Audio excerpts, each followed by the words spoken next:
नमस्कार दोस्तों। आज हम बात करेंगे किडनी की बीमारी वाले पेशेंट्स में कौन कौन सी बीमारियों में अलग अलग चॉइस ऑफ ड्रग्स होती है। इस तरह के पेशेंट में हाइपरटेंशन में कौन सी दवाओं को प्रेफर करते हैं, डायबिटीज़ में कौन सी दवाओं को प्रेफर करते हैं, अगर बुखार हो तो कौन सी दवाओं को प्रेफर करेंगे, पेन हो तो कौन सी दवा को प्रेफर करेंगे। अलग अलग पेशेंट्स का किडनी की अगर बीमारी हो तो कौन कौन सी मेडिसिन को प्रेफर करते हैं, आज इसके जनरल रूल्स पर बात करेंगे। टॉपिक पर जाने से पहले जो लोग हमारे चैनल पर नए हैं, मैं रिक्वेस्ट करूँगा कि चैनल को सब्सक्राइब करें, वीडियोस को लाइक करें, शेयर करें, फॉलो करें, पूरा देखें। ज़्यादातर हर पेशेंट को जिनको किडनी की बीमारी है या बीपी, शुगर, कोलेस्ट्रॉल या फीवर वगैरह का प्रॉब्लम है, उससे रिलेटेड हर व्यक्ति के लिए टॉपिक इंपॉर्टेंट है, इसलिए इसे अंत तक देखिएगा। चलिए शुरू करते हैं इंपॉर्टेंट वीडियो।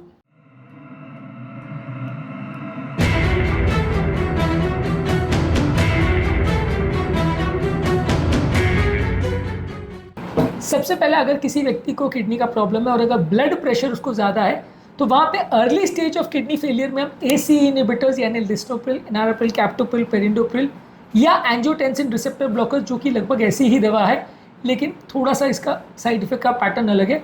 इसमें लोसार्टन, वैल्सार्टन, कैंडीसार्टन, टेलमीसार्टन, अजिलसार्टन ये दवाइयाँ आती हैं।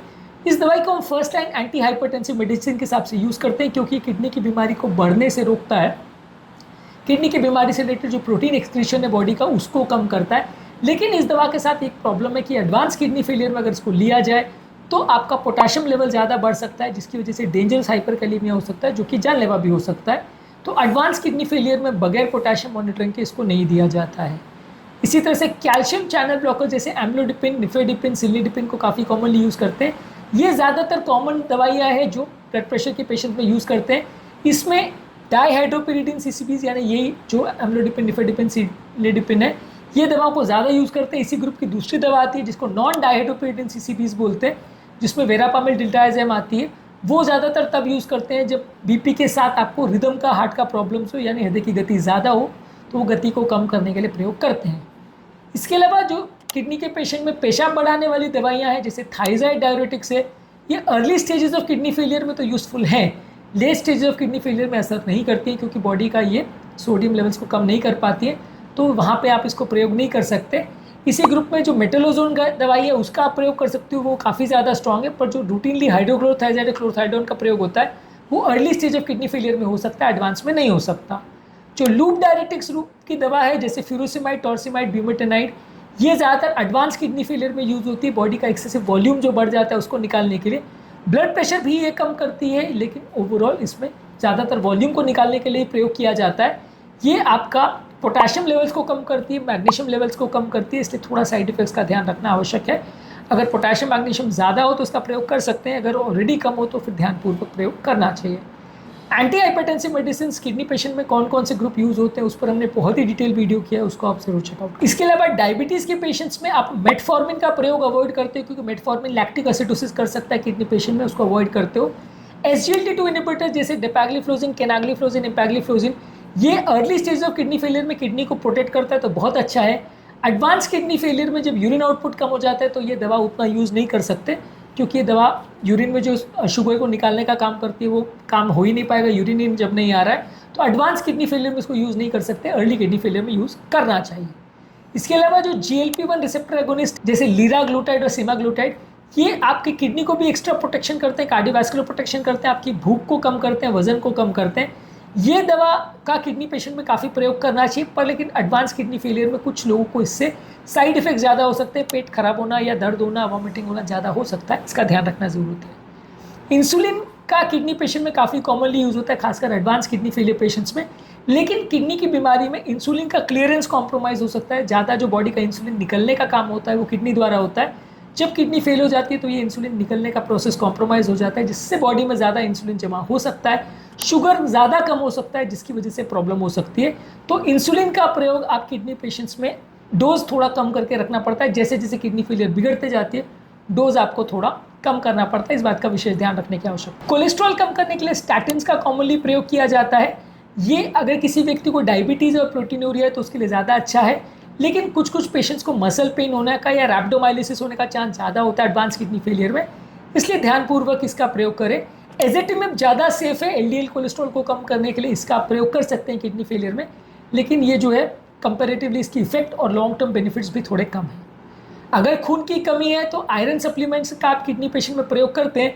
अगर किसी व्यक्ति को अगर हीमोग्लोबिन लेवल्स कम है तो ये कई बार आपकी मदद करता है हीमोग्लोबिन लेवल को नॉर्मल लाने में, लेकिन इसके पेट के साइड इफेक्ट्स ज़्यादा होते हैं। कई लोग को इससे आयरन से एलर्जी भी हो सकते हैं। इंट्रावीनस आयरन का कई बार प्रयोग किया जाता है जिनको पेट ज़्यादा खराब होता है आयरन के टैबलेट्स लेने से।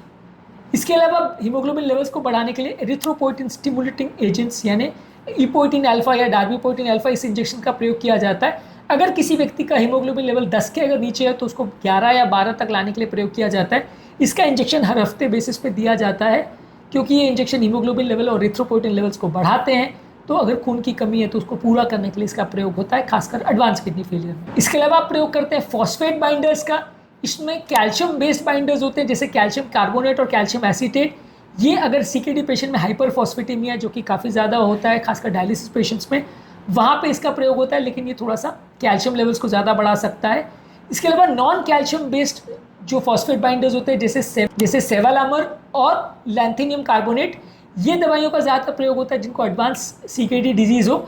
इसमें अगर किसी पेशेंट्स को हाइपर कैल्सीमिया ऑलरेडी हो तो वहाँ पे इसका प्रयोग किया जाता है। इसके थोड़े पेट के साइड इफ़ेक्ट्स हो सकते हैं, ये फॉस्फेट को कंट्रोल करने में मदद करता है। अगर किसी को बोन और मिनरल प्रॉब्लम हो तो वैसे लोग को कैल्शियम टैबलेट्स या कैल्शियम मिमेटिक टैबलेट्स दिया जाता है या विटामिन डी सप्लीमेंट्स दिया जाता है। विटामिन डी एनालॉग जैसे कैल्सिट्रायल और पैराकैल्सिट्रायल दिया जाता है। ये बॉडी के पैराथॉर्मोन को कम करता है और आपके ओवरऑल कैल्शियम लेवल्स को नॉर्मल करता है। आपके कैल्शियम और फॉस्फेट दोनों के मेटाबॉलिज्म को मैनेज करने में मदद करता है, जो कि किडनी पेशेंट में काफ़ी ज़रूरी है, इसको प्रेफर करते हैं। इसके अलावा कैल्शियम मिमेटिक ड्रग्स का प्रयोग किया जाता है जैसे सीना कैल्सिमेट। अगर किसी व्यक्ति को हाइपर पैराथायरॉइडिज्म है जो कि किडनी के एडवांस पेशेंट में ज़्यादा होता है, पैराथॉर्मोन ज़्यादा बढ़ जाता है, वहाँ पे इसका प्रयोग किया जाता है। यह आपकी बॉडी के पैराथॉर्मोन लेवल्स को कम करता है और आपकी बॉडी के कैल्शियम लेवल्स को भी कम करता है। अगर किसी किडनी डिजीज़ वाले पेशेंट्स को अगर पेन हो रहा है तो हमें non steroidal anti inflammatory drug जैसे आइबुप्रोफेन और नेप्रोक्सिन का प्रयोग नहीं करते हैं क्योंकि ये नेफ्रोटॉक्सिक होता है, किडनी को ज़्यादा नुकसान पहुँचाता है। इनका प्रयोग नहीं करते। इसके बदले आप पैरासीटामोल का प्रयोग कर सकते हो। हालांकि ये फीवर के लिए बहुत अच्छा है लेकिन पेन किलर के लिए उतना अच्छा नहीं है, तो इसका प्रयोग आप कर सकते हो। अगर माइल्ड पेन है तो थोड़ा सर दर्द वगैरह तो कर सकते हैं। इसके अलावा थोड़ा स्ट्रॉन्ग या ज़्यादा पेन है तो ओपियोइड ग्रुप ऑफ मेडिसिन जैसे हाइड्रोकोडोन, ऑक्सीकोडोन, ये सारी दवा या फेंटेनिल का प्रयोग कर सकते हैं। ट्रामाडोल काफ़ी कॉमनली यूज़ करते हैं, अल्ट्रासेट के नाम से कई बार पैरासीटामोल और ट्रामाडोल का कॉम्बिनेशन आता है, ये काफ़ी कॉमनली यूज़ करते हैं। ये दवाओं के किडनी पर उतने साइड इफ़ेक्ट्स नहीं होते, लेकिन हाँ कुछ लोगों को इससे सिडेशन या नींद ज़्यादा आना हो सकता है, कुछ लोगों को वॉमिटिंग हो सकती है, कुछ लोगों को रेस्पिरेटरी डिप्रेशन हो सकता है, यानी उनकी श्वास की गति कम हो सकती है। तो ये इसके इंपॉर्टेंट साइड इफ़ेक्ट्स, इसका ध्यान रखने की ज़रूरत है। यदि सिर्फ फीवर है तो पैरासीटामोल मोस्ट कॉमनली यूज़ की जाने वाली दवा है, इसको आप प्रयोग कर सकते हैं। इसका किडनी पेशेंट्स में इतना कोई साइड इफ़ेक्ट्स नहीं है। आज के टॉपिक में हमने बात करी कि यदि किसी व्यक्ति को किडनी का प्रॉब्लम है तो अलग अलग बीमारियों के लिए उसमें कौन कौन सी दवाओं का प्रयोग किया जा सकता है, कौन सी दवा का प्रयोग नहीं किया जा सकता है, इस बारे में हमने बात करी। उम्मीद करूँगा कि आज के टॉपिक में कुछ नई बातें जानने को मिली होगी। जो लोग हमारे चैनल पर नए हैं उन्हें रिक्वेस्ट करूँगा कि चैनल को सब्सक्राइब करें, वीडियोज़ को लाइक करें, शेयर करें, फॉलो करें, कमेंट करें, पूरा